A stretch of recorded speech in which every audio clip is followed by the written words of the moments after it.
आपलं कसं आहे, आपण आधी लय चांगल्या ठिकाणी कामाला होतो आणि पेमेंट पण बरा होता.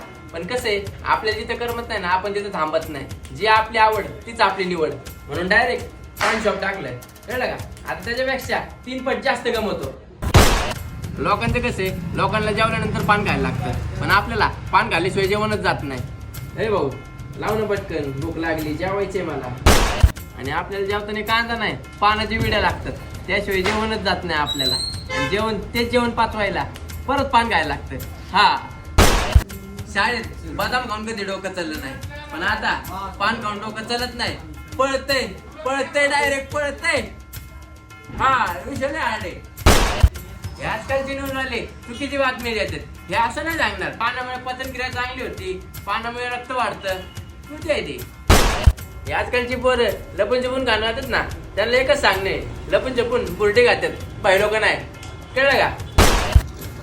चुकतो मी त्या लोकांवर जे पानाला व्यसन म्हणून बदनाम करतात. पाना आमचा नाद आहे, नाच, आणि नादच वर सगळं बाद आहे. कळलं का? ते उगाच नाही म्हणत, जे तुमच्या मनात ते आमच्या पानात. कळलं का? यावंच लागते. कुठे यायचं?